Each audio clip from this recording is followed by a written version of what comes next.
Welcome to New Strength. I'm Christina Cook Lee.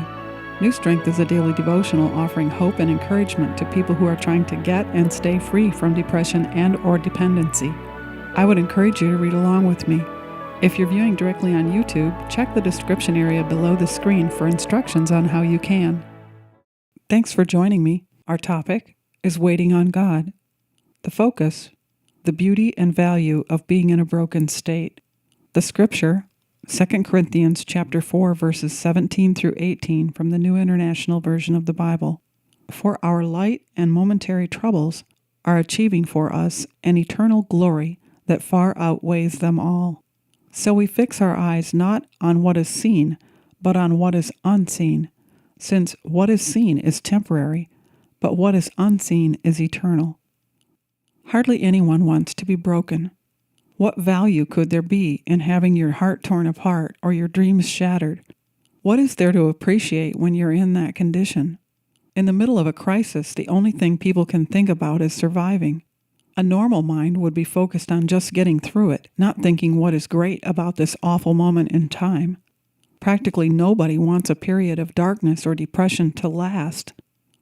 Let's face it, it's hard to hurt. You want it to stop and you want it to be over. My mind goes to the words of a very beautiful song called Eagle's Wings, which had to be written by someone who saw a bigger picture, someone who was able to see past their present suffering and embrace the tenderness of time spent in the broken state. The verse of the song begins, "Here I am waiting." Don't those words fit well with the condition of brokenness? Doesn't it seem like you're waiting for something endless to end? So yes, here you are, waiting. And the very next line says, "Abide in me, I pray." Notice the writer is not quick to say, "Get me out of this, I pray," but "Abide in me, I pray." While I am waiting, abide in me or stay with me. For some of us, it took a few stumbles to fully realize the importance of having the abiding presence of God in our life.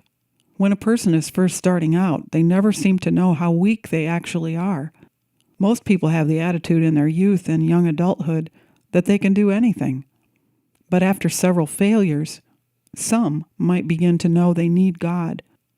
Even then, it can take a while to understand or admit you need Him to stay with you.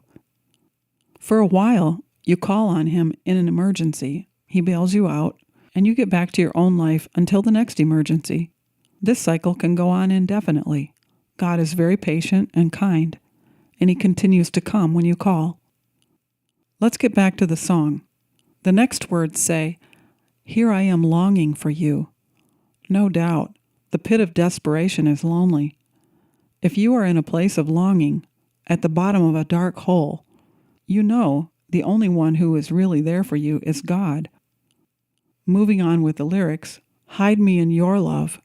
Well, that sounds like a sweet thing, to be hidden, because often in the broken state, there are people you don't want to see and things you don't want to face.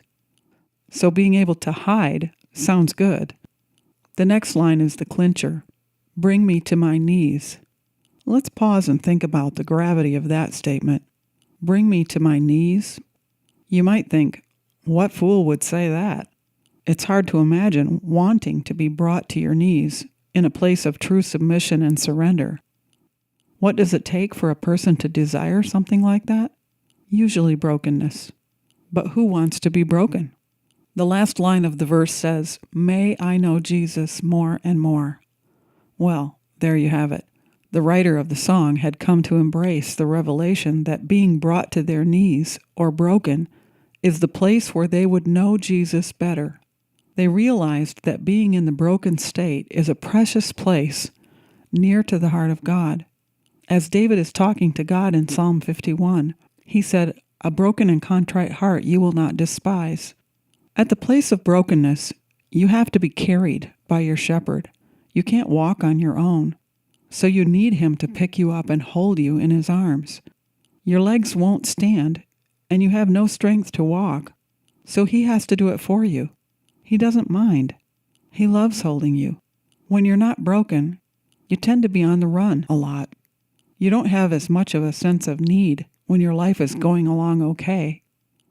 understanding the concept of how brokenness affects our relationship with the Lord, and being willing to abide or remain in a broken state is a matter of choice.